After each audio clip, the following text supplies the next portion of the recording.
معزز سامعین کرام، آپ سن رہے ہیں دیار اردو چینل پر پروفیسر ڈاکٹر اشتیاق احمد کی کتاب پنجاب کا بٹوارہ 1947، ایک المیہ ہزار داستانیں، باب نمبر 11، لاہور اور امرتسر کے حصول کی جنگ، 1 اپریل تا 30 جون 1947۔ سب ہیڈنگ 1، سکھ چیمہ آج بھی اپنے والد کا منتظر ہے۔ 2006 میں مجھے ایک سکھ کی ای میل موصول ہوئی جس نے لاہور کے اخبار ڈیلی ٹائمز میں میرے فلم ساز رامانند ساگر سے متعلق آرٹیکل پڑھ کر مجھ سے رابطہ کیا تھا۔ ای میل میں اس نے انکشاف کیا کہ وہ اور رامانند دونوں لاہور کے علاقے مزنگ میں رہتے تھے۔ بدقسمتی سے ای میل میرے پاس اب نہیں، لیکن اس کے پیغام نے مجھے بہت متاثر کیا۔ مجھے اس ای میل کے جو مندرجات یاد ہیں وہ میں یہاں پیش کر رہا ہوں۔ اس سکھ نے مجھے لکھا، کیا آپ مجھے میرے والد کی تلاش میں مدد دے سکتے ہیں؟ آپ کو بتاؤں کہ ہم نے تقسیم کے بعد لاہور ہی میں رہنے کی کوشش کی تھی، جہاں ہمارا ادویات بنانے کا چھوٹا سا کارخانہ تھا۔ ہم نے واگا کے راستے بھارت جانے کی کوشش کی، لیکن وہ بہت خطرناک ہوتا، لہٰذا ہم واپس آ گئے۔ میرے والد مزنگ گئے تاکہ ایک مسلم میجسٹریٹ جو ہماری طرح چیمہ جاٹ تھا کی مدد حاصل کر سکیں، لیکن وہ کبھی واپس نہ آئے۔ میں ان دنوں 11 سال کا تھا اور اب میری عمر 70 سال ہے۔ میں آج بھی اپنے والد کی واپسی کا منتظر ہوں۔ میں صرف یہ جاننا چاہتا ہوں کہ والد صاحب کے ساتھ کیا سلوک کیا گیا تھا۔ کیا آپ میری کوئی مدد کر سکتے ہیں؟ میں نے اسے جواب میں لکھا کہ آپ کو یہ حقیقت مان لینی چاہیے کہ اگر اتنے برسوں تک آپ کے والد واپس نہیں آئے تو یقیناً میجسٹریٹ چیمہ سے ملنے کی کوشش میں انہیں ہلاک کر دیا گیا ہوگا۔ مجھے یہ سوچ کر ہمیشہ حیرت ہوتی ہے کہ جس چیمہ میجسٹریٹ کا یہ سکھ ذکر کر رہا تھا، کیا وہ وہی ایم جی چیمہ تھا؟ سب ہیڈنگ سکندر لال بگا۔ 3 دسمبر 2005 کو میں نے ایک معمر شخص سکندر لال بگا کا دہلی میں انٹرویو کیا۔ اس نے مجھے اس بات کی وجہ بتائی کہ میجسٹریٹ چیمہ آخر ہندوؤں کے خلاف کیوں ہو گیا تھا۔ ایم جی چیمہ لاہور میں سٹی میجسٹریٹ تھا۔ 1947 میں کرشن نگر کے ہندوؤں نے اسے اپنے علاقے میں تحقیقات کرنے سے روک دیا، بلکہ انہوں نے دھمکی دی کہ اگر وہ دوبارہ وہاں گیا تو اسے قتل کر دیا جائے گا۔ مجھے پتا چلا کہ اس پر ایک قاتلانہ حملہ بھی کیا گیا، تاہم وہ محفوظ رہا۔ بعد میں 3 جون 1947 کے اعلان آزادی کے بعد جب فسادات اور پرتشدد واقعات میں تیزی آ گئی اور ہندوؤں کی مزاحمت دم توڑ گئی تو میجسٹریٹ چیمہ اپنا انتقام لینے سامنے آ گیا۔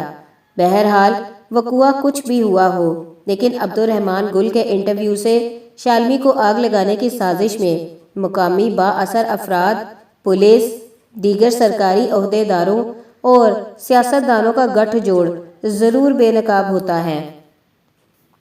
معروف اردو ادیب احمد بشیر، جو خود لاہور کے فسادات کے عینی شاہد تھے، سے اپریل 2003 میں انٹرویو کیا گیا۔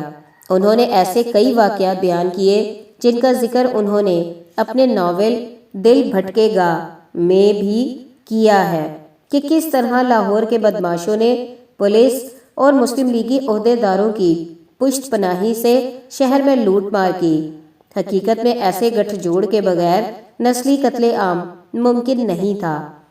ایک طرف پنجاب جل رہا تھا اور لوگ سنگین خطرات اور اچانک حملوں میں اپنی زندگی بچانے میں لگے ہوئے تھے، تو دوسری جانب پنجاب اسمبلی مشرقی اور مغربی بلاک کے ارکان کا 23 جون کو اجلاس ہوا تاکہ تقسیم کے معاملے پر کوئی فیصلہ کیا جا سکے۔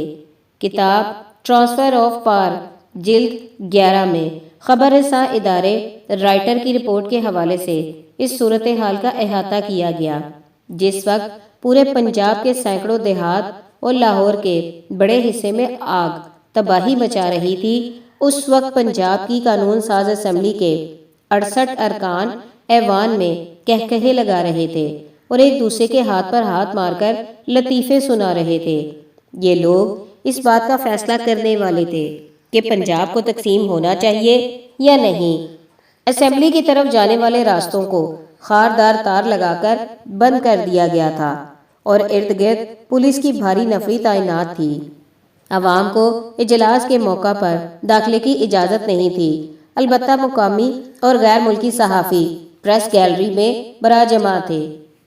ٹریبیون نے 25 جون کو خبر دی کہ 4 مارچ 1947 سے پنجاب میں فسادات کے دوران 3749 افراد ہلاک ہو چکے ہیں۔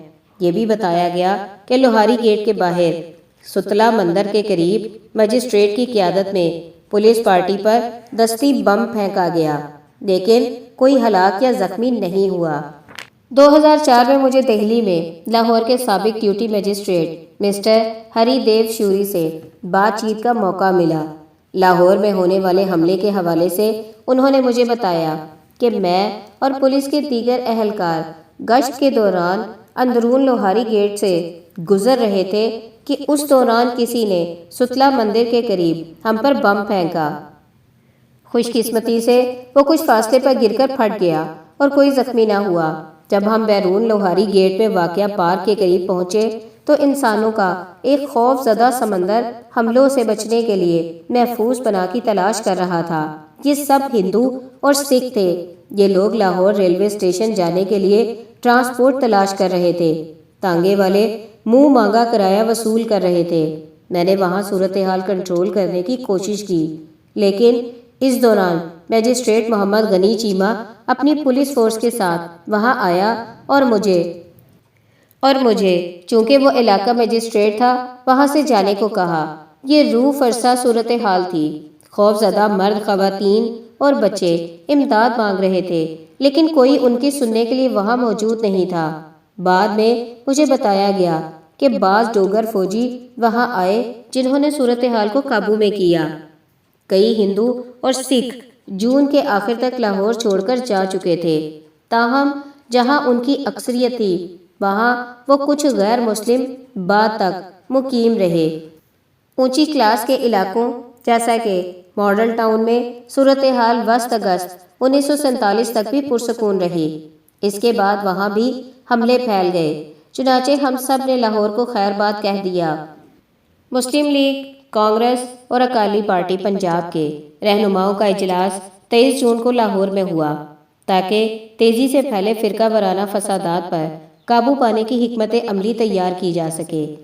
پھر 26 جون کو ان کا ٹاؤن ہال میں دوبارہ اجلاس ہوا، جس میں امن کی بحالی پر غور و خوض کیا گیا۔ ٹریبیون نے 27 جون کو رپورٹ دی کہ گڑگاؤں، مغربی پنجاب اور شمال مغربی سرحدی صوبے سے 75,000 پناہ گزین دہلی آئے۔ اگلے روز کے شمارے میں اخبار نے بتایا کہ لاہور میں 26 گنڈا گرد عناصر گرفتار ہوئے ہیں اور مختلف مذاہب کے رہنماؤں کی امن کی اپیل کے مثبت اثرات مرتب ہوئے ہیں۔ یوں لاہور کی سڑکیں اور گلیاں پرسکون تھیں، لیکن شالمی کی آگ نے لاہور سے نقل مکانی کے رجحان کو تقویت دی تھی۔ قائم مقام ڈسٹرکٹ مجسٹریٹ مسٹر ولیمز نے بتایا کہ شہر کی صورتحال پرسکون ہے۔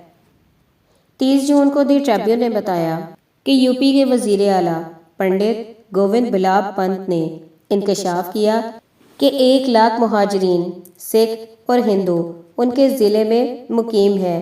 30 جون کو جلندھر کے قریبی گاؤں منڈالی میں پے در پے کئی دھماکے ہوئے، جس میں کوئی ہلاک تو نہیں ہوا، البتہ 100 افراد زخمی ہوئے۔ یہ دھماکہ ایک مزار پر عرس کے دوران ہوا۔ 25 جون کو وائس رائے کو ارسال کی گئی ایک خصوصی رپورٹ میں گورنر جینکنز نے پنجاب میں بدامنی کی خراب صورتحال کا تفصیلی ذکر کیا ہے۔ دیگر پہلی رپورٹوں کی طرح اس میں بھی زیادہ توجہ لاہور اور امرتسر پر مرکوز کی گئی ہے۔ انہوں نے دعویٰ کیا کہ جلاؤ گھیراؤ کے بیشتر واقعات کے پیچھے مسلمانوں کا ہاتھ تھا۔ جون کے اواخر تک ہندو اور سکھ بم پھینکنے کے واقعات میں زیادہ متحرک نہیں تھے، لیکن صورتحال بدلنے ضرور لگی تھی۔ گورنر نے سبزی منڈی کے مسلم اکثریتی علاقے میں 21 جون کو بم پھینکنے اور 22 جون کی رات شالمی میں آگ لگانے کے واقعے میں دلچسپ تعلق ظاہر کیا ہے۔ انہوں نے خیال ظاہر کیا کہ شالمی میں آگ انتقام کے طور پر لگائی گئی۔ اس کے علاوہ جینکنز نے یہ بھی اعتراف کیا کہ امن و امان برقرار رکھنے کے ذمہ دار افسر غیر جانبدار نہیں رہے۔ انہوں نے غیر جانبدار رہنے کی کوشش کی۔ ان پر جارحیت پسند گروپوں اور ان کے لیڈروں نے جانبداری کا الزام لگا دیا۔ انہوں نے کہا کہ سیاسی تنظیمیں بھی اشتعال انگیزی میں ملوث تھیں۔ مجرمانہ سرگرمیوں کے لیے کرائے کے حملہ آوروں کو استعمال کیا گیا۔ ایک ہندوستانی عیسائی اور شمالی ہندوستان کے بعض مزدور ہندوؤں کو ہندو املاک نظر آتش کرنے کے لیے رقم دی گئی۔ اس طرح بم پھینکنے کے واقعات میں RSS کا ہاتھ تھا۔ کئی معزز ہندو اس کی تنظیموں کے سربراہ تھے۔ البتہ گورنر کی ایڈوائز پر پنجاب کے سرکردہ لیڈروں نے امن کی اپیل کی، جس کا فوری اثر ہوا اور لاہور میں جون کے اختتام پر صورتحال کافی بہتر ہو گئی۔ تاہم امرتسر کے مسلمانوں میں یہ تاثر جڑ پکڑ رہا تھا کہ انہیں ہجرت سے پہلے جتنا ممکن ہے نقصان پہنچانے کے منصوبے بنائے جا رہے تھے۔ 30 جون کو اپنی رپورٹ میں گورنر جینکنز نے بتایا کہ صورتحال میں نمایاں بہتری آئی ہے، لیکن صورتحال اب بھی کافی بدتر تھی۔ امرتسر اور لاہور کے علاوہ زیادہ خراب حالات گڑگاؤں میں دیکھے گئے۔ جالندھر اور ہوشیارپور کے علاقوں میں بھی فرقہ وارانہ تصادم کے واقعات رونما ہوئے۔ باب نمبر 12 تقسیم کے عمل کا طریقہ کار۔ 1 جولائی تا 14 اگست 1947 پنجاب پارٹیشن کمیٹی کا اجلاس 1 جولائی کو ہوا۔ صدارت گورنر نے کی، جبکہ 4 ارکان میں مغربی پنجاب کے 2 نمائندے ممتاز دولتانہ اور زاہد حسین، جبکہ مشرقی پنجاب کے نمائندے ڈاکٹر گوپی چند بھرگاو اور سردار سورن سنگھ شامل تھے۔ کمیٹی کے اجلاس کا بڑا ایجنڈا تقسیم کے منصوبے پر عمل درآمد یقینی بنانے کے لیے مشینری کا تعین کرنا تھا۔ کمیٹی اور کئی حکومتی محکموں کے درمیان رابطے کے لیے ایک اسٹیئرنگ کمیٹی بنائی گئی، جس کے ارکان میں ایک مسلمان سید یعقوب شاہ اور دوسرا ہندو MR سچدیو شامل تھے۔ اسی طرح ہر محکمے میں ایک سینئر مسلمان اور ایک غیر مسلم افسر کا انتخاب کیا گیا، جنہوں نے محکمانہ کمیٹیاں تشکیل دینا تھیں۔ اوائل جولائی میں غالباً بعض برطانوی سول سرونٹس نے پنجاب کو متحد رکھنے کی کوشش آخری حد تک کی، لیکن وہ بھی ناکام رہے۔ یہ بیڑا ریاست بہاولپور میں بطور وزیر کام کرنے والے انگریز افسر سر پینڈرل مون نے اور سکھوں سے ہمدردی رکھنے والے انگریز میجر شارٹ نے اپنے سر پر اٹھایا۔ میجر شارٹ ان دنوں اگرچہ برطانیہ میں تھا، لیکن وہ سکھوں سے متعلق معاملات پر سکھ لیڈروں اور پینڈرل مون کے ساتھ بذریعہ خط و کتابت مستقل رابطے میں تھا۔ ان دونوں انگریز افسروں نے مسلم لیگ اور سکھوں کو قائل کرنے کی کوشش کی کہ وہ صوبے کو متحد رکھنے پر متفق ہو جائیں، لیکن سکھوں کو وسطی پنجاب کے کچھ اضلاع میں خود مختاری دینے اور پاکستان کے دیگر صوبوں میں بھی ایسی ہی حیثیت دینے کے پیشکش کے باوجود جہاں سکھ مسلم لیگی قیادت سے بدگمان تھے، وہاں مسلم لیگی رہنما بھی سکھوں کے خدشات میں کمی نہ لا سکے۔ سر پینڈرل مون کو ایک ممتاز سکھ لیڈر، جس کا نام انہوں نے سیگا راز میں رکھا، سے کورا جواب ملا، جبکہ جناح کا رویہ بھی اس کے بقول کچھ مختلف نہیں تھا۔ سب ہیڈنگ جناح کا گورنر جنرل پاکستان بننے کا اعلان۔ ہندوستان کی تقسیم کے آخری مراحل میں جو واقعات پیش آئے، ان میں جناح کی طرف سے ماؤنٹ بیٹن کو پاکستان کا گورنر جنرل تسلیم کرنے سے انکار سب سے نمایاں سیاسی پیش رفت تھی۔ وائسرائے کی پرسنل رپورٹ نمبر 11 مورخہ 4 جولائی 1947 میں اس حوالے سے تفصیل دی گئی ہے۔ عام تاثر یہ پایا جاتا تھا کہ ماؤنٹ بیٹن پاکستان اور بھارت دونوں کے مشترکہ گورنر جنرل ہوں گے، لیکن جناح نے ماؤنٹ بیٹن کو یہ جواب دے کر شائستہ کر دیا کہ جہاں سندھ کے سوا تمام صوبوں میں انگریز گورنر اور مسلح افواج کے سربراہ بھی انگریز برقرار رہیں گے، وہاں وہ خود پاکستان کے گورنر جنرل بنیں گے۔ ماؤنٹ بیٹن نے بہت کوشش کی کہ جناح کو اس بات پر قائل کر سکیں کہ دولت مشترکہ میں پاکستان اور بھارت کے ایک گورنر جنرل ہونے کے کتنے فوائد ہوں گے؟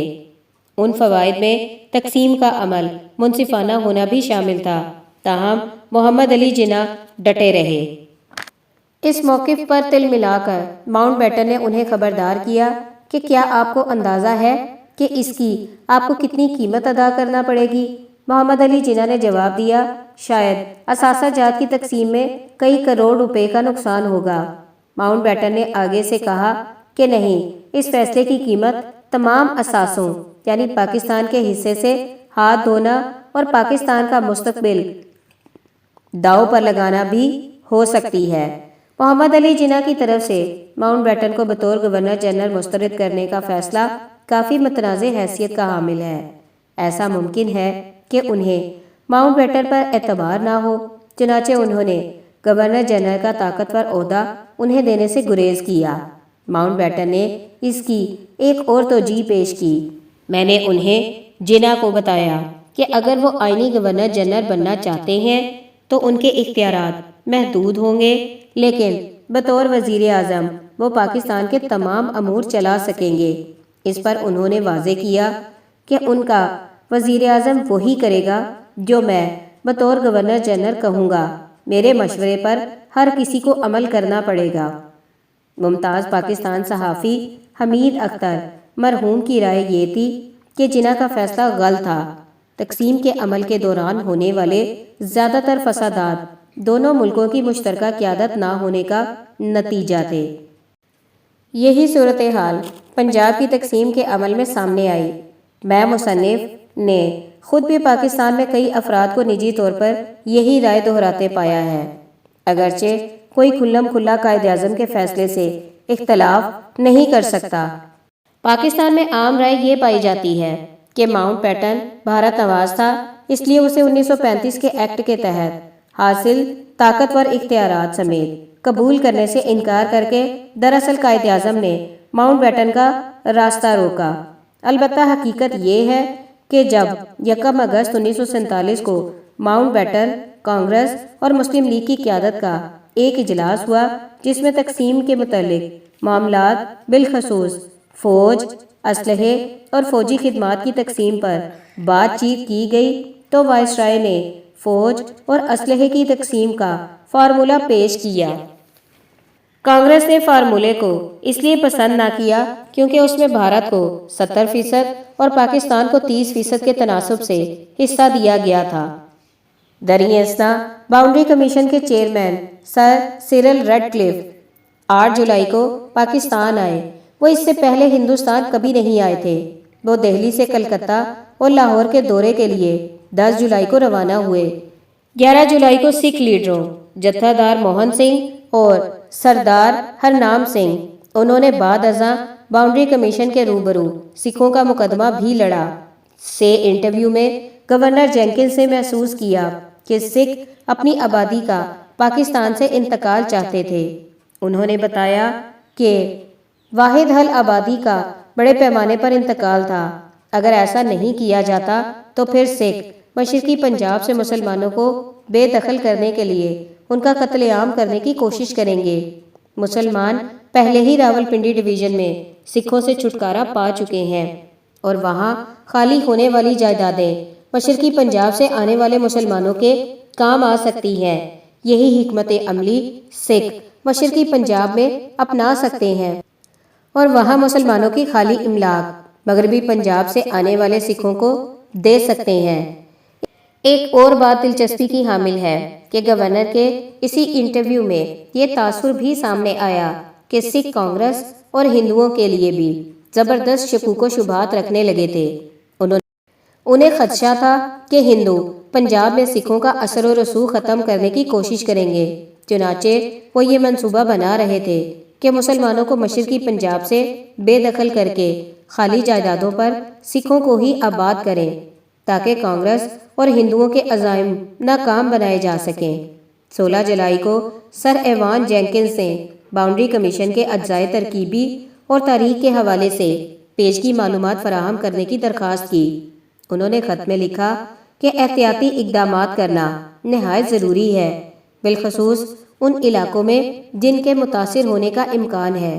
خصوصاً مغربی پنجاب میں انتقال اقتدار کی حتمی آئینی ضرورت پاکستان اور بھارت کی برطانوی دولت مشترکہ کے اندر آزادی کے اعلان کا بل تھا۔ سب ہیڈنگ آزادی ہند ایکٹ۔ ماؤنٹ بیٹن آزادی بل پر قومی اور صوبائی سطح کے ہندوستانی لیڈروں کے ساتھ کافی عرصے سے مشاورت کر رہے تھے اور انہیں اس حوالے سے خطوط اور مشاورتی بیانات بھی موصول ہو رہے تھے۔ اس بل کے کئی مسودے برطانوی پارلیمنٹ میں بھی زیر بحث آئے۔ ونسٹن چرچل، جو ان دنوں اپوزیشن لیڈر تھے، نے 1 جولائی کو پارلیمنٹ میں دعویٰ کیا کہ انہوں نے ہندوستان میں انتقال اقتدار مقامی قیادت کو سپرد کرنے کی منظوری 2 آزاد ریاستوں نہیں بلکہ 2 ریاستوں کے قیام کی شرط پر دی تھی۔ چنانچہ ان کے نزدیک مجوزہ بل کا مناسب نام دی انڈین ڈومینین بل 1947 یا پھر دی انڈیا سیلف گورنمنٹ بل ہوگا۔ البتہ لیبر پارٹی کی حکومت نے بل کا نام انڈیا انڈیپینڈنس ایکٹ 1947 رکھنے کا فیصلہ کیا۔ اس طرح اسی نام سے 18 جولائی کو برطانوی پارلیمنٹ میں اس کی منظوری دے دی گئی۔ بل میں کہا گیا کہ 15 اگست 1947 سے ہندوستان میں 2 آزاد ریاستیں وجود میں آ جائیں گی جن کے نام بالترتیب انڈیا اور پاکستان ہوں گے۔ پنجاب کے حوالے سے بل میں قرار دیا گیا کہ متعینہ دن سے الف گورنمنٹ آف انڈیا ایکٹ 1935 کے تحت صوبہ پنجاب مارج وجود میں آ جائے گا۔ ب پنجاب کے 2 حصے کیے جائیں گے، ایک مغربی پنجاب اور دوسرا مشرقی پنجاب ہوگا۔ نمبر 2، دونوں صوبوں کی حد بندی کا تعین باؤنڈری کمیشن کرے گا جو گورنر جنرل تشکیل دے گا لیکن حد بندی ہونے تک۔ الف اس ایکٹ کے جدول نمبر 2 میں درج کیے گئے اضلاع صوبہ مغربی پنجاب کا حصہ ہوں گے۔ ب باقی ماندہ علاقے مشرقی پنجاب میں شامل کیے جائیں گے۔ نمبر 3 اس سیکشن میں لفظ ایوارڈ کا مطلب باؤنڈری کمیشن ہوگا۔ اس کمیشن کے چیئرمین کے فیصلے رپورٹ کی شکل میں گورنر جنرل کو پیش کیے جائیں گے۔ آزادی ہندوستان ایکٹ 1947 کے جدول نمبر 2 میں دیے گئے اضلاع دراصل وہی علاقے ہیں جن کا تعین 3 جون کے تقسیم ہند پلان میں کیا گیا تھا۔ ان میں راول پنڈی اور ملتان ڈویژن کے تمام اضلاع، لاہور ڈویژن کے تمام اضلاع بشمول گرداسپور لیکن امرتسر نہیں شامل تھے۔ لیکن اس سے بھی اہم حقیقت یہ تھی کہ باؤنڈری کمیشن کے چیئرمین کو حد بندی کے ایوارڈ کا اعلان کرنے کا کلی اختیار دیا گیا تھا۔